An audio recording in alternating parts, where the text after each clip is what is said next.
नमस्कार दोस्तों, मैं हूँ कीर्ति और प्रस्तुत हूँ आपके सामने लेकर दृष्टिकोण पुस्तक जो कि जेफ केलर ने लिखी है, इसके चैप्टर नंबर 9 के साथ। अगर आपने इससे पहले के चैप्टर नहीं सुने हैं तो प्लीज़ चैनल पर विज़िट करें और पहले उन्हें सुनें। तो चैप्टर नंबर 9 का टॉपिक है सकारात्मक लोगों के साथ रहिए। हाई स्कूल में माइक ने अपना काफ़ी समय अपने पड़ोस के दोस्तों के साथ बिताया था। माइक का कहना है, ये लोग अपने बरामदे में बैठकर बस खाली आने जाने वाली कारों को देखना पसंद करते थे। उनके पास न तो कोई लक्ष्य थे और न ही कोई सपने। ये लोग हमेशा नकारात्मक रहा करते थे।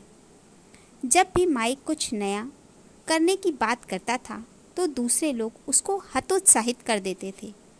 वो लोग उससे कहते थे, यह बेवकूफ़ी है या इससे कुछ नहीं होगा। माइक बस उन लोगों के साथ ही घूमता रहता था। जब माइक कॉलेज में गया तो वहाँ भी उसे कुछ नकारात्मक लोग मिल गए, लेकिन वह कुछ ऐसे लोगों से भी मिला जो सकारात्मक थे, जो सीखना चाहते थे, जो ज़िंदगी में कुछ हासिल करना चाहते थे। फिर माइक ने सकारात्मक लोगों के साथ रहने का निर्णय किया। करीब करीब उसी समय माइक को अंदर से बहुत अच्छा महसूस होने लगा। उसने एक महान सोच विकसित की।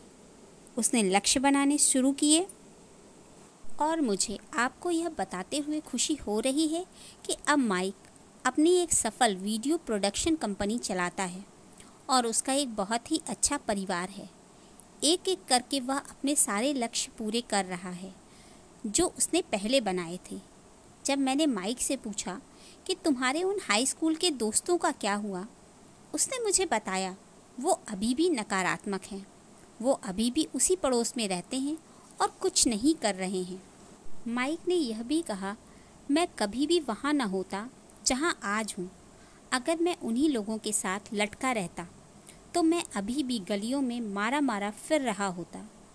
माइक की कहानी एक जीता जागता उदाहरण है कि कैसे दूसरे लोगों का प्रभाव हमारे जीवन पर पड़ता है और उसके बाद भी कभी कभी कुछ खास लोगों के साथ रहने की हमारी आदत सी हो जाती है और हम उसके नतीजों के बारे में कुछ भी नहीं सोचते। आपने कभी सुना है? तुम मुझे यह बताओ कि तुम किन लोगों के साथ उठते बैठते हो और मैं तुम्हें बता दूंगा कि तुम कौन हो। इस साधारण से कथन में एक बहुत ही बुद्धिमत्तापूर्ण विचार छिपा है। क्या आपने कभी गहन विचार किया कि कैसे यह विचार आपकी ज़िंदगी को मोड़कर उसे एक आकार दे रहा है? थोड़ा सा पीछे जाकर सोचिए। जब आप बड़े हो रहे थे, क्या आपको याद है हमारे माता पिता हमारा कितना ध्यान रखते थे कि हम किस प्रकार के लोगों के साथ रहते हैं? हमारी मम्मी या पापा हमारे दोस्तों से मिलना चाहते थे और उनके बारे में सारी जानकारी लेना चाहते थे। क्या हमारे माता पिता जानते थे कि हमारे ऊपर हमारे दोस्तों को बहुत अधिक प्रभाव पड़ता है? मैं शर्तिया कहूँगा कि अगर आपके बच्चे हैं तो आप भी उनकी अच्छी संगति का विशेष ध्यान रखते होंगे। जहरीले लोग और पोषण प्रदान करने वाले लोग। आजकल के साहित्य में जहरीले लोग और पोषण प्रदान करने वाले लोग जैसे शब्द हमें दिखाई देते हैं। जैसा कि आप उम्मीद कर सकते हैं, जहरीले लोग वो होते हैं जो हमेशा नकारात्मक चीज़ें ही ढूंढते रहते हैं, जहर उगलते रहते हैं। इसके विपरीत पोषण प्रदान करने वाले लोग सकारात्मक और मददगार होते हैं। जहरीले लोग हमेशा आपको नीचे खींचकर अपने स्तर पर लाने का प्रयास करेंगे। वो आपके ऊपर उन सारी चीज़ों का हथौड़ा मारते रहते हैं जो आप नहीं कर सकते और वह सारी चीज़ें जो असंभव हैं। वे आपके ऊपर निराशाजनक कथनों से लगातार जोरदार गोलाबारी करते रहते हैं। खराब अर्थव्यवस्था के बारे में, अपनी ज़िंदगी की समस्याओं के बारे में, जो समस्या जल्द ही आपके जीवन में आने वाली है उसके बारे में और आगामी भविष्य के डरावने अवसरों के बारे में। और अगर आप भाग्यशाली हैं तो वे आपके ऊपर अपने कुछ दुख दर्द के शब्द बाण भी फेंकते हैं। जहरीले लोगों को सुनने के बाद आप अपने अंदर खालीपन और बर्बादी का सा एहसास करते हैं। प्रेरणादायी वक्ता लेस ब्राउन उन लोगों को सपनों के हत्यारे की संज्ञा देते हैं। मनोवैज्ञानिक जैक कैनफील्ड इन लोगों को ऊर्जा का खून चूसने वाले चमगादड़ कहते हैं, क्योंकि ये लोग आपकी सारी सकारात्मक ऊर्जा को आपके अंदर से चूस लेते हैं। क्या आप कभी किसी नकारात्मक इंसान के साथ रहे हैं और आपने यह एहसास किया कि उस आदमी ने आपके अंदर की ऊर्जा खींच ली हो? मैं समझता हूँ कि हम सभी लोगों ने कई बार इसका अनुभव किया होगा। एक बात तो तय है, नकारात्मक लोगों के साथ समय बिताने पर वो अपने नकारात्मक संदेश से आपको काट कर नीचे फेंक देते हैं। दूसरी तरफ आपको कैसा लगता है जब आप उन लोगों के आसपास रहें जो सकारात्मक, उत्साही और मददगार हों? क्या आप ऊर्जावान और प्रेरित नहीं हो जाते हैं? सकारात्मक लोगों में ज़रूर कुछ अद्भुत चीज़ें होती हैं। उनके पास एक सकारात्मक ऊर्जा होती है जो आपके जीवन में उजाला भर देती है। जब आप इनके करीब होते हैं तो आप उनकी सोच से प्रभावित होना शुरू कर देते हैं और आपको ऐसा लगने लगता है जैसे कि आपको अपने लक्ष्यों का पूरी तरह पीछा करने की शक्ति मिल गई है। जब मैं सकारात्मक लोगों के बारे में सोचता हूँ तो तुरंत मेरा दोस्त जॉन लिसिचिक मेरे दिमाग में छा जाता है।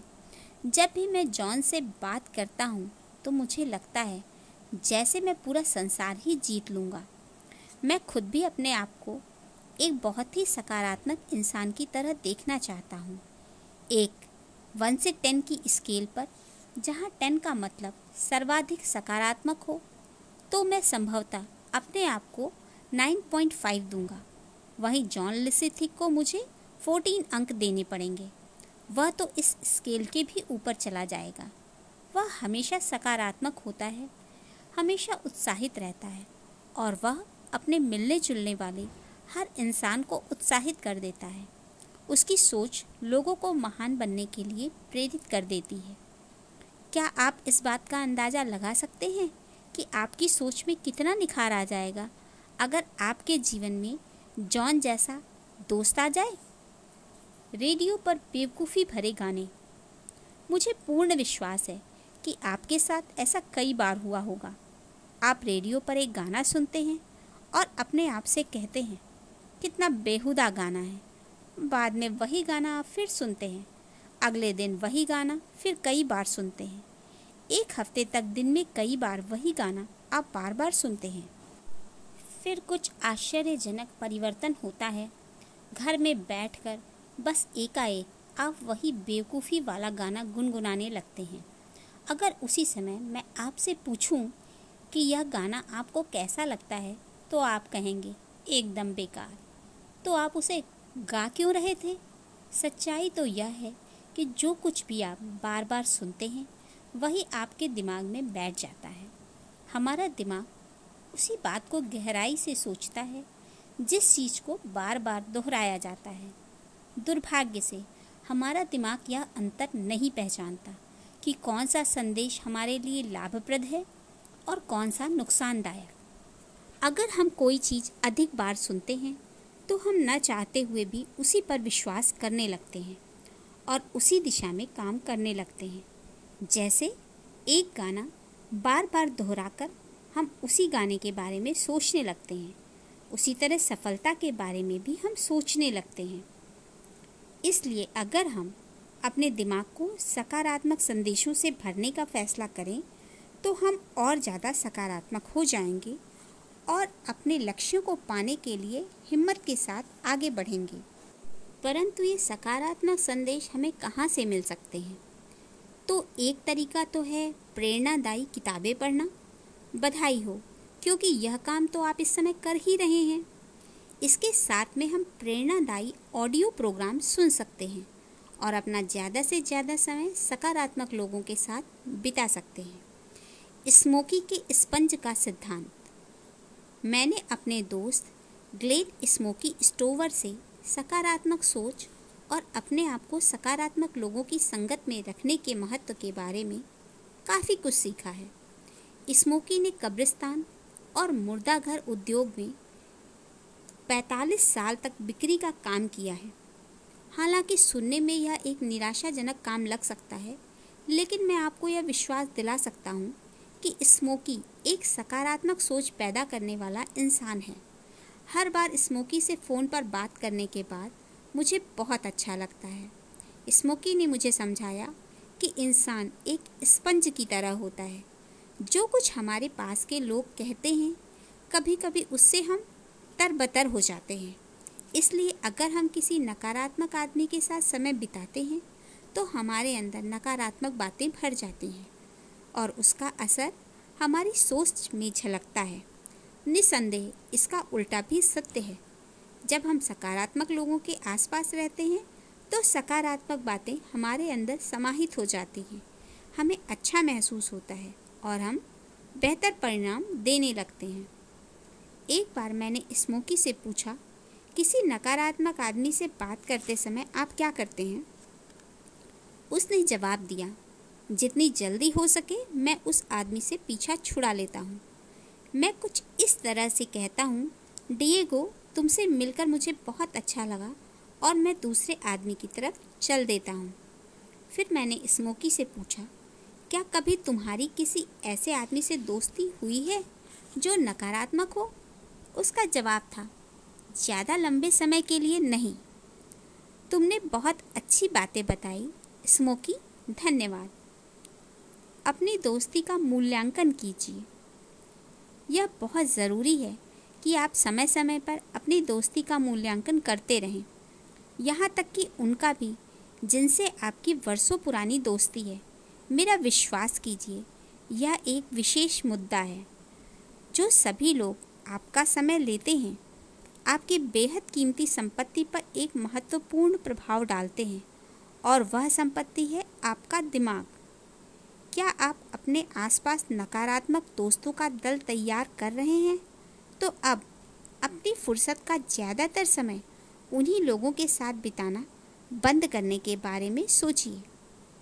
सुनने में अच्छा नहीं लगता, क्योंकि मैं आपको सलाह दे रहा हूँ कि आप उन लोगों से अपना मिलना जुलना कम करिए या ख़त्म करिए जिनसे आपकी बहुत पुरानी दोस्ती है। जब मैं अपने सेमिनारों में लोगों को यह बताता हूँ तो हमेशा कोई न कोई क्या कहता है, क्या हमें नकारात्मक दोस्तों को लापरवाही से छोड़ने के बजाय उनकी मदद नहीं करनी चाहिए? वैसे आपको पूरी आज़ादी है वह सब कुछ करने की जो आप अच्छा समझते हो, परंतु ज़्यादातर मुद्दों में मैंने यही पाया है कि उन नकारात्मक दोस्तों के साथ रहकर भी आप उनकी मदद नहीं कर सकते और उससे आपको भी कोई मदद नहीं मिलती। हर आदमी को एक खिंचाव सा महसूस होता है, क्योंकि ज़्यादातर नकारात्मक लोग बदलना ही नहीं चाहते हैं। वो बस यही चाहते हैं कि कोई उनकी दुख भरी गाथा सुनता रहे। मैं एक महत्वपूर्ण बात बताना चाहता हूँ। मैं यह नहीं कह रहा हूँ कि नकारात्मक लोग दूसरे लोगों से कम योग्य होते हैं। मैं खाली यह कह रहा हूँ कि अगर आप नकारात्मक लोगों के साथ समय बिताते हैं तो आपको इसका खामियाजा भी भुगतना पड़ता है। तब आप उतने खुश और सफल नहीं होगे जितने कि आप हो सकते हैं। नकारात्मक रिश्तेदार। आप क्या करते जब आपको कुछ जहरीले रिश्तेदार मिल जाते हैं? जाहिर है यह एक दुखद बात है। मैं आपको एक नेक सलाह देना चाहता हूँ कि आप अपने परिवार के सदस्यों को कभी पलटकर जवाब मत दीजिए। परिवार का एकजुट रहना बहुत ही मूल्यवान होता है और मैं समझता हूँ कि हम सभी को पूरा प्रयास करना चाहिए जिससे कि हमारे पारिवारिक संबंधों में सुख शांति बनी रहे। किसी भी स्थिति में मैं तो यही कहूँगा कि आपको अपने ऊपर थोड़ा नियंत्रण रखना चाहिए, जिससे कि आपके जहरीले रिश्तेदार आपकी ज़िंदगी पर ज़्यादा असर न डाल सकें। याद रखें, आप उन्हें छोड़ नहीं रहे हैं, ना ही उनसे बात करना बंद कर रहे हैं। आप उनसे मेल जोल रखने की बस कुछ सीमा बना रहे हैं। उदाहरण के लिए, अगर आपके कुछ नकारात्मक रिश्तेदार हैं तो मैं आपको सलाह दूंगा कि आप हद से ज़्यादा उनको फ़ोन मत करिए, क्योंकि आपको यह पता है कि हर बार वो आपको नीचा दिखाएंगे और आपकी हर कदम पर आलोचना ही करेंगे। वे आपके ऊपर नकारात्मकता की गोलीबारी करने को सदैव तैयार रहते हैं, एकदम उसी तरह जैसे कि रेडियो या टेलीविज़न खोलते ही या एक अखबार पढ़ते ही होती है। और यहाँ मैं एक और सुझाव देना चाहूँगा जो बराबर अच्छी तरह से काम करेगा। किसी रिश्तेदार से आपकी बातचीत जब भी किसी नकारात्मक विषय की ओर जाती है तो बहस से बचने का पूरा प्रयास करें, इससे बात और ख़राब हो जाती है। अतः शालीनता के साथ बातचीत को किसी और सकारात्मक विषय की तरफ मोड़ दीजिए। याद रखिए, मैं आपसे यह नहीं कह रहा हूँ कि आप अपने रिश्तेदारों का अपमान करें या पारिवारिक समारोहों में जाने से इनकार करें। यह विधि तो केवल नकारात्मक रिश्तेदारों से अपने संबंध सीमित बनाए रखने के बारे में है, जिससे कि वो आपको नीचे खींचकर अपने स्तर पर न ला सकें। कार्यस्थल पर सकारात्मक लोग। जैसा कि सभी संगठनों में कुछ नकारात्मक लोग अवश्य होते हैं और अक्सर इन लोगों के साथ हमें काम भी करना पड़ता है, लेकिन अपनी हद से बढ़कर इन उदास और मरे हुए पैगंबरों के साथ ज़्यादा समय न व्यतीत करें। उदाहरण के तौर पर, अगर आप अक्सर अपने साथ काम करने वाले नकारात्मक लोगों के साथ दोपहर का खाना खाते हैं तो उनके साथ खाना बंद कर दें। ये लोग आपके दिमाग को केवल नकारात्मकता से भर देंगे। अगर आप इन लोगों को उनके नकारात्मक विचार अपने दिमाग में फेंकने देते हैं तो आप अपनी क्षमता का सर्वश्रेष्ठ उपयोग नहीं कर पाएंगे। जिम्मेदारी लीजिए, आगे बढ़कर काम करिए और साफ कहूँ तो अपनी मेज पर खाना खाइए या किसी ग्राहक के साथ जाकर खाइए अथवा जलपान गृह की किसी दूसरी मेज पर बैठकर खाइए। अपने दोपहर के खाने को एक सकारात्मक अनुभव बनाने के लिए आपको जो कुछ भी उचित लगता हो कीजिए। सकारात्मक लोगों का किसी भी संगठन में स्वागत होता है, जबकि नकारात्मक लोग अपनी उन्नति के मौक़ों को गंवाते रहते हैं। नकारात्मक कार्यकर्ताओं की हालत इतनी खराब हो गई है कि अभी हाल ही में मुझे मेल में एक पत्र मिला है जिसमें एक पूरे दिन के seminar how to legally fire employees with attitude problems, नकारात्मक सोच रखने वाले कर्मचारियों को वैधानिक रूप से कैसे निकाल बाहर किया जाए की घोषणा थी। व्यावसायिक संप्रदाय को भी अब इस तथ्य की जानकारी हो रही है कि जब किसी कार्यस्थल में उत्पादकता की बात आती है तो सकारात्मक सोच ही सब कुछ होती है। दोस्तों का चुनाव बुद्धिमानी से कीजिए। जैसा कि मैंने इस अध्याय की शुरुआत में ही कहा था, तुम मुझे यह बताओ कि तुम किन लोगों के साथ रहते हो और मैं तुम्हें बता दूंगा कि तुम कौन हो। अगर आप अपने काम पर तरक्की और उन्नति पाने के लिए, अपने बिजनेस में सफल होने के लिए या एक इंसान के रूप में अपने अंदर निखार लाने को लेकर गंभीर हैं, तो आपको ऐसे लोगों की संगत करनी चाहिए जो आपको आपके अगले मुकाम पर ले जा सकें।